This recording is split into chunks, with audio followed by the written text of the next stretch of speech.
Bem-vindos ao terceiro módulo do curso Como Estudar Online para o Enem. E eu tô empolgado aqui. Esse módulo sim, velho. Esse módulo é importante. A gente vai entender como estudar. A gente vai entender o que fazer em cada momento de estudos para sentir que a gente tá dando o nosso melhor. Então vamos dar, gurizada! Bom, pessoal, aquela retomada básica. Você tem uma agenda de estudos, né? Você tem. Você sabe que você tem que se planejar semanalmente, sabe, né? Você sabe quais conteúdos estudar. Então agora a gente quer entender como aumentar o seu rendimento nos estudos. Muito bem, para a gente entender o objetivo desse módulo, que é aumentar o seu rendimento, a gente tem que entender o que significa rendimento. E para isso nós utilizaremos fórmulas matemáticas. O pessoal aqui no estúdio está surtando porque temos a nossa primeira fórmula aqui do curso. Mas vamos lá, vocês conseguirão entender e vocês aqui do estúdio também. Pessoal, rendimento nos estudos. É isso que queremos definir. E uma maneira legal de entender isso é fazendo uma divisão, uma fraçãozinha. Nós vamos dividir o quê? Professor Valeta. Vamos dividir o seguinte. O conteúdo aprendido será dividido pelo conteúdo ensinado. Pessoal, o que isso aqui significa? Percebe que a gente está dividindo conteúdo por conteúdo. Então, o rendimento nos estudos, ele é uma grandeza que pode ser entendida como uma porcentagem.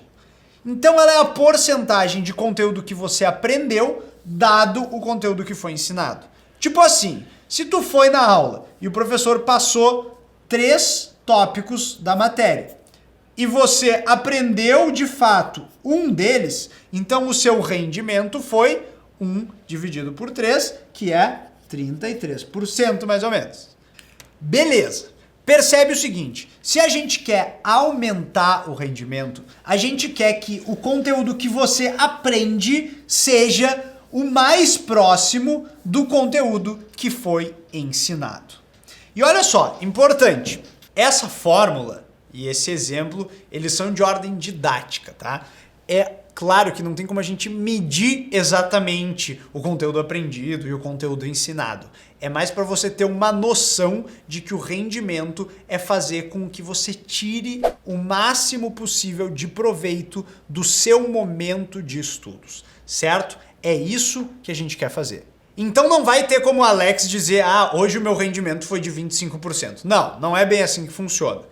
Como são fins didáticos, o que a gente quer? A gente quer entender a diferença entre um rendimento alto e um rendimento baixo. E aí a gente vai poder saber de forma qualitativa e não quantitativa se o nosso rendimento nos estudos está bom. Vamos pensar em exemplos de um estudo com rendimento baixo. Então você está estudando, mas você não está aprendendo. O que está acontecendo nesse momento de estudos? Eu vou dar um exemplo e eu quero ver se o pessoal aqui do estúdio tem mais. O meu primeiro exemplo de quando você está estudando e não está aprendendo é quando você está lendo uma apostila, você chega no final da página e você percebe que não prestou atenção em nada e tem que começar a ler de novo. O que mais? Quando eu não consigo fazer um exercício, daí eu desisto e vou pro Instagram. Boa, Bia. Ótimo. É um estudo que não rende, é um estudo em que qualquer dificuldade já vira um motivo para você vazar e fazer outra coisa. O que mais? Quando a gente assiste um vídeo e fica olhando, mas não presta atenção em nada do que o professor fala. Exatamente, Laura. Parecido com aquela da leitura, né? No vídeo você fica olhando lá, quando vê, já começa a vir uma notificação, mexendo no celular, no fim não prestou atenção em nada, tem que voltar ao vídeo de novo. O que mais? Quando eu vejo série e faço exercícios ao mesmo tempo. Boa, Alex. Top. Um estudo com rendimento baixo é um estudo em que você tenta fazer mais de uma coisa ao mesmo tempo. Por exemplo, ver uma série e fazer exercícios. Não tem por que dividir a sua atenção assim. Gente, resumindo, rendimento baixo significa perda de tempo. Você está perdendo o seu tempo, porque vamos pegar todos os exemplos. Eu li uma página, fui até o fim e tive que começar de novo. Pô, perdeu todo aquele tempo que tu estava lendo sem prestar atenção. A mesma coisa com o vídeo. Viu um vídeo inteiro, não prestou atenção? Perdeu o tempo. Fez exercícios misturado com assistir uma série? Perdeu tempo, porque você fica desviando a sua atenção de um lado para o outro. Perdeu tempo. Então, rendimento baixo significa aprendizado baixo e perda de tempo. Agora vamos para os exemplos positivos. Um estudo com alto rendimento. Vamos lá. Galera do estúdio, exemplos! A cada matéria faça um resumo. Boa, Laura! Fazer resumos a cada matéria, top! É um exemplo de dedicação. Significa que você viu a matéria e que agora você está sintetizando aquela matéria no resumo. O que mais? Quando eu faço exercícios sem dispersar. Boa, Bia! Quando faz exercícios sem dispersar. Quando você consegue pegar uma lista de exercícios com 10 exercícios e fazer do início ao fim. E olha só, não necessariamente fazer significa acertar todos ou ir muito bem nos exercícios. Não é bem por aí. Significa que você colocou a sua atenção, colocou o seu foco naquela lista. E mesmo que você tenha dificuldade ou não consiga fazer, você se comprometeu e tentou e foi valente para lutar contra os exercícios. Top! Mais algum? Eu presto bastante atenção na aula. Ótimo, Alex! Quando presta bastante atenção na aula. Tá top! Quando você está assistindo uma aula em vídeo ou está na escola e está prestando atenção no que o professor está falando, o seu estudo está rendendo. Um outro exemplo aqui meu para finalizar. Quando você está lendo uma apostila ou um livro e aí você para no meio da leitura, você pensa sobre o que você acabou de ler e você faz relações com as outras matérias que você já aprendeu e aí segue lendo. Então olha aqui estudo que está rendendo. Tu lê, sintetizou aquilo na tua cabeça e seguiu estudando. São todos exemplos de estudo de alto rendimento. Resultados de um estudo de alto rendimento. A primeira coisa é que vai aumentar a sua confiança. Então você vai estar estudando, sentindo que está aprendendo e isso manda para você mesmo uma mensagem de cara, eu tô evoluindo, o Enem tá vindo, mas eu vou estar preparado porque eu tô evoluindo a partir de agora. E o segundo resultado e o mais óbvio é que você aprende mais. Simplesmente isso. Você aprende os conteúdos que você vai precisar lá na hora da prova. Então, velho, acho que eu já te convenci. Você precisa trabalhar para chegar em um estudo de alto rendimento, certo? A pergunta é a seguinte: como sair de um estudo de baixo rendimento e ir para um estudo de alto rendimento? E como você sabe, aqui no curso Como Estudar Online para o Enem, as respostas não são fáceis. Então a resposta para essa pergunta é: depende de como você aprende. Cada um tem o seu jeito e você tem que descobrir o seu. Aqui, lembra, eu sou um guia. O que poderia acontecer? Poderia vir aqui o André e falar, gente, para ter um estudo de alto rendimento, você precisa fazer X, Y, Z, papapá, papapá, papapá. Eu poderia ficar... Desculpem o termo aqui.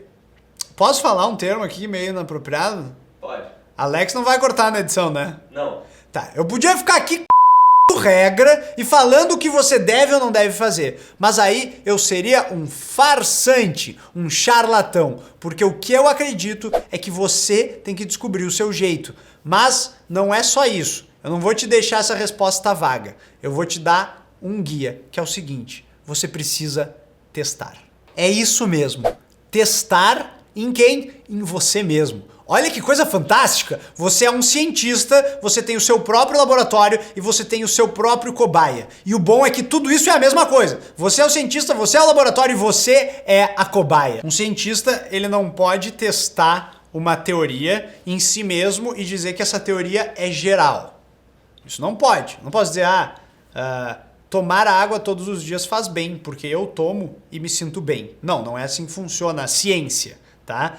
Mas quando a gente fala sobre nós mesmos, a gente pode fazer experimentos em nós mesmos e validar que as coisas funcionam ou não pra gente, não querendo impor pros outros. É exatamente por isso que eu não tô te dizendo o que fazer aqui, porque o que eu faço serve pra mim, o que você faz serve pra você. Você é o seu cobaia, você é o seu cientista, você é o seu laboratório, comece a testar. E aqui a gente vai entender que tipos de teste e como você vai fazer esses testes. Para a gente entender que tipos de testes a gente pode fazer, é interessante pegar um conceito, que é o conceito da pirâmide de aprendizagem de William Glasser.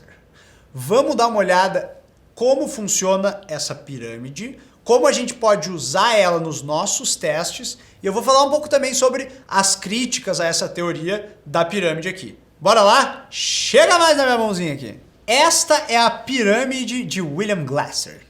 Então o que está acontecendo? Aqui a gente tem algumas porcentagens, tá vendo? A gente começa lá no topo da pirâmide, 10%. 10% de quê? É 10% do conteúdo que é ensinado é aprendido. Então a gente está falando aqui sobre o rendimento dos estudos, sobre a taxa de retenção. O quanto por cento dos estudos é retido quando a gente estuda de cada uma dessas maneiras que a gente vai ver agora. A forma de estudo que menos retém é a leitura apenas. Então é pegar uma apostila, pegar um livro e ficar lendo. Você vai reter 10% do conhecimento do livro. Os 20% acontecem quando você ouve alguma coisa. Ouve uma pessoa falando, ouve um podcast, ouve a aula sem vê-la, ok? Os próximos 30% é quando a gente tem incluído aí a visão. Então, quando eu tenho um elemento visual, uma apresentação de slides, por exemplo, a retenção é de 30%. Os 40% é quando a gente une visão mais audição. Então, o que acontece quando tu tá fazendo essa aula aqui no Me Salva, você tem elementos visuais na tela e você tem a minha voz. Então, a gente está aqui nesses 40%. Agora, percebe que tem um salto bem grande daqui para cá, né? De 40% para 70%. Qual é o método dos 70%? É quando a gente puxa uma discussão sobre o assunto, quando a gente conversa sobre o assunto que está sendo aprendido. Os 80% de retenção ficam quando a gente está praticando. Opa, isso é importante, né? Quando a gente está praticando o conteúdo.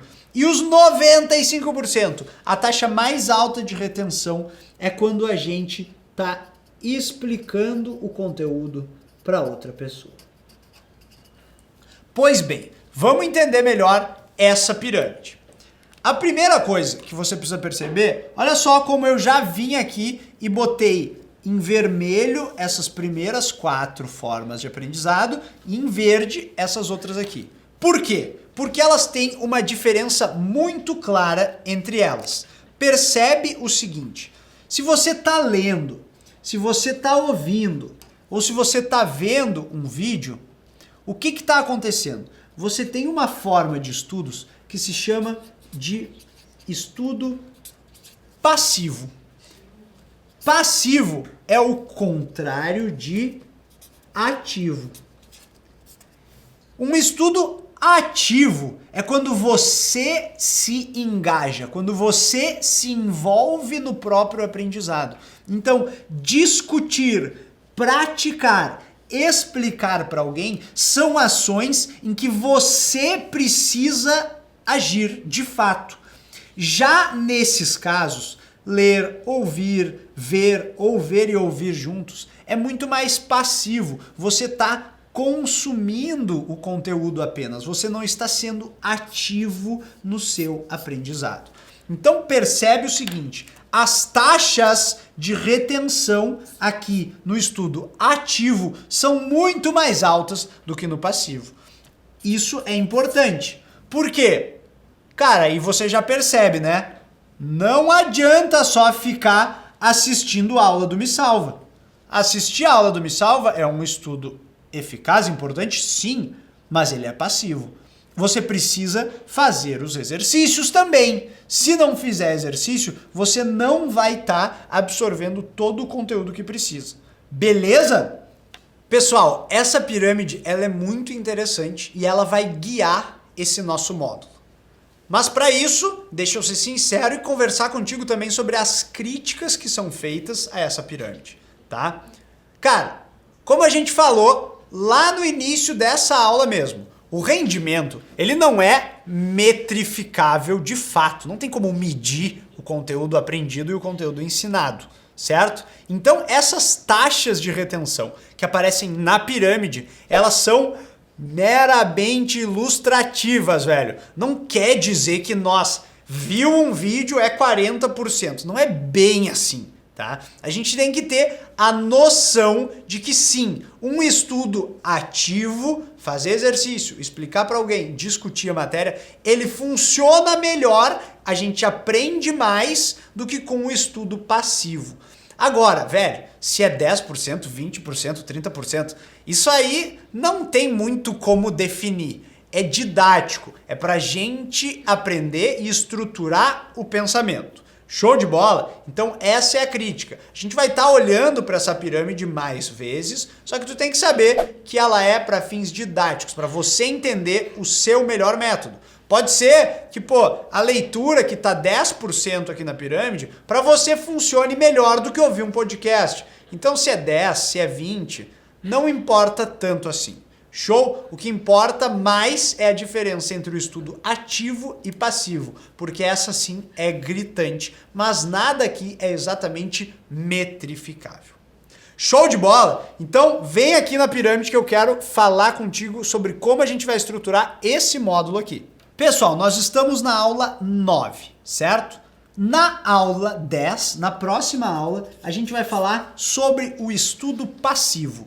Então a gente vai falar sobre leitura, sobre ouvir, sobre ver e sobre assistir vídeos, certo? Na aula 11, a gente vai falar sobre o estudo ativo, mais especificamente a parte de praticar com exercícios e simulados. Na aula 12, a gente segue falando sobre prática, mas aí a gente vai falar sobre a prática de redação. Na aula 13, a gente vai falar sobre esse conceito de explicar a matéria. A gente vai ver como isso pode ser aplicado. Não precisa ser um professor para ensinar a matéria para ninguém.